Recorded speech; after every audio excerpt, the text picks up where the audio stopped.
Welcome to Coaches Weekly. I'm CJ Selner here with head track coach Phil Kopinski. Coach, the Benedictine meet this week gives you guys a good opportunity to kind of get the feel of the track and get ready for the conference meet in a couple weeks. Chelsea Wilson, Leroy Bridges kind of highlight the day for you guys, but recap the whole meet kind of as a whole. Well, I think it's always easy to catch Chelsea and Leroy, Josh, at the top of the leaderboard, Jess Wilson.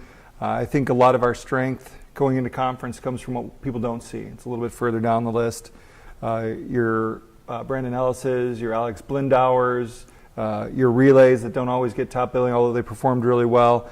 I think the team as a whole is elevating. And you've heard me say in these interviews before, high water in the harbor raises all ships. And we're starting to see that. We're starting to see the effect of a Devontae Wilson and a Leroy Bridges on a Gideon Cable and a few of the other guys on the team are really starting to perform well, just like the ladies.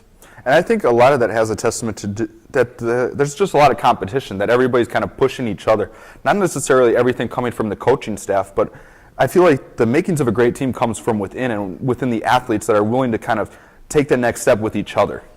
Well, and we focus on that. I said, during recruiting, which is a big thing for us, and getting the athletes we have, is you got to find the athletes that have that fire in them, not the ones you have to light the fire under. So this group, very self-motivated, a group that will come out every day, even when we have odd weather and we have to push practice back in an hour. Everybody's just tied to their phone, waiting for that opportunity to get out there and try to outperform everybody day to day. So it's been a really good training group. Things have been going well. Hopefully the weather can hold up, but things are going well for us, yes. And I think you almost take it for granted that we've almost talked about her so much over her time here. Chelsea Wilson setting a PR this week, and she said it in her Athlete of the Week interview that she just went up to the line. She was in a non-seeded heat that she was like, I'm racing the clock. I'm just going to give it my all, and we're going to see what happens. And racing against nobody but herself in the clock, she set a PR this week. Well, she's definitely the strongest she's ever been, and that's a benefit of us working with her in that 400 training. I think her strength is so much higher.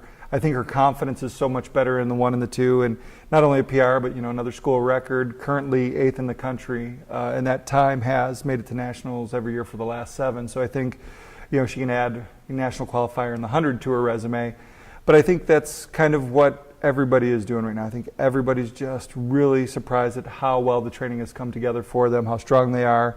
And they're just going out there and not worrying about times. I mean, Leroy Bridges right now, I think, is in the mid-60s in the country in the 200. We think he's got another half second. He's got a shot. Devontae's a little bit dinged up, but when we get to the long jump, he's got a shot. So we've gone in 2 short years of being, a program that's developing to a program that has legitimate athletes in the top 50, 60 in the country.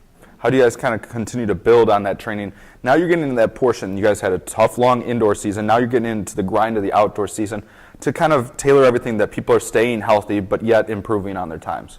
Well, I think the biggest help actually comes from something that's completely out of our control, and that's the built-in breaks in the school schedule for Easter. The sun's coming up earlier, staying up later. The weather's a little bit nicer. I mean, the grind is rough when you're getting up at 6:30 in practice and it's dark and cold. When you're getting up at 6:30 and it's sunny and the birds are chirping, you're just in a better place. So I don't think it's so much anything that we have to do. I think we just got to enjoy the weather when we have it, keep everything light, and let the athletes continue to train at a high level. We look forward to seeing more good results from the track and field team. Cougars, you can always find their links to all their results and their progress at CUCougars.com. For head coach Phil Kopinski, I'm CJ Selner. Thank you for watching Coaches Weekly.